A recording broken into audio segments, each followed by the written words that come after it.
The Devil Below is not a Netflix movie, but it is a new movie to Netflix, and my guess is that it will begin to gain attention, so I wanted to see if it was worth checking out.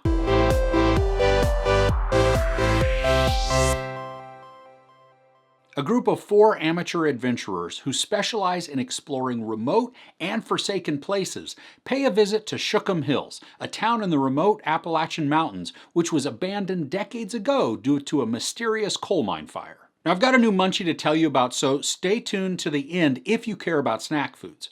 Okay, so right from the very start, you know this movie isn't going to be some high-budget horror film. The opening lines of dialogue really should be a clue to how this is going to be. I mean, the lines are unnatural and stunted, and really, they're just unnecessary. Will Patton is one of the stars in this, and I really like him as an actor, but this movie, it just doesn't do him any favors. There's so many issues with this movie, and it's not that it feels like it has a lower budget.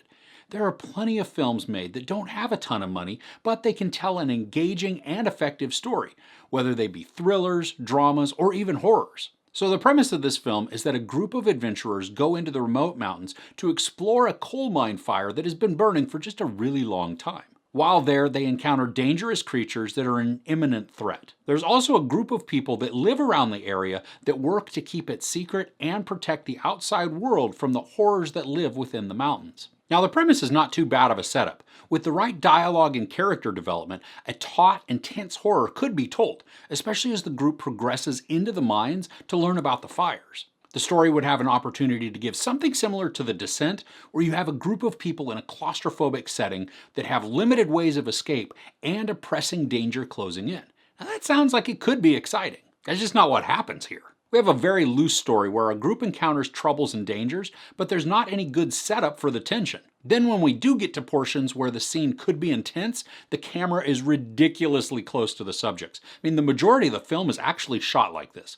And this doesn't allow for depth or breadth, and it also hinders the feel by just not allowing for any type of claustrophobia or a sense of terror to set in because we can't see what else is going on around the faces of the characters. And then there's the action. The scenes are made up of quick cutaways that make for a frenetic feel, but they also don't actually allow us to see what's going on. This is effective in hiding bad effects, but it also prevents any sort of tension to be built. A lot of the action takes place in very low-lit situations, which, if done correctly, can work to increase anxiety.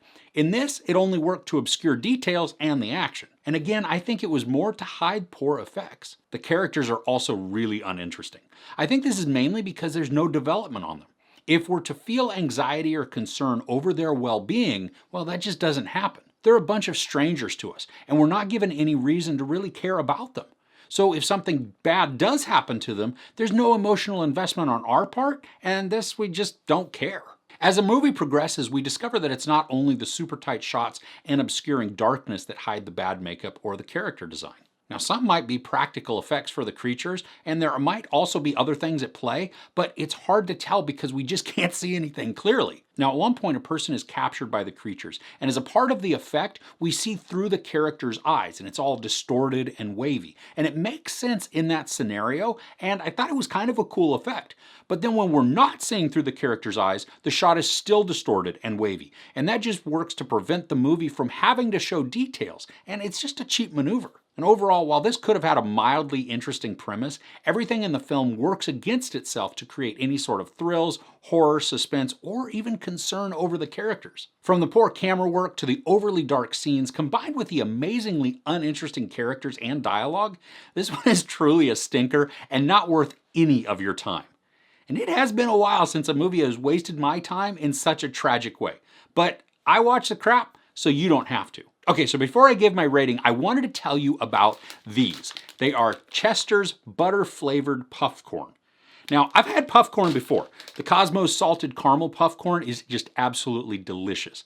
I mean, puff corn is basically popcorn, but it's fluffier and it doesn't have any of those kernels or pieces of the kernel shell that get stuck in your gums. You know how annoying that is? Well, this Chester's butter-flavored puff corn is just plain nasty. I ate one piece, literally one piece, and I just about threw up. It's like eating a packing peanut and then taking a shot of that butter flavoring that you get on your popcorn at the theater.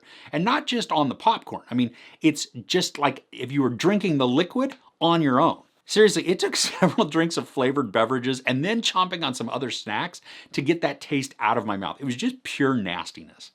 Now, I don't recommend these at all, but if you are looking for something new to try, maybe they're gonna entice you. I don't know. Personally, I'll never buy them again, and I'm hesitant to buy any other flavors of Chester's Puffcorn. I think I'm just gonna stick with Cosmos because I know that they are sweetly delicious. All right, back to my rating of The Devil Below. There's no sexual nudity, a lot of profanity and violence, I think. But because it was really dark and everything was obscured, so much of what's supposedly there is really hard to see. I give The Devil Below 1/2 couch out of 5 couches, and that's just because I like Will Patton. What's something terrible you've seen recently? Let me know in the comments below. If you enjoyed this review, please give it a like. Also, don't forget to share and subscribe. I'm Chris. This is Movies and Munchies. Thanks for couching with me.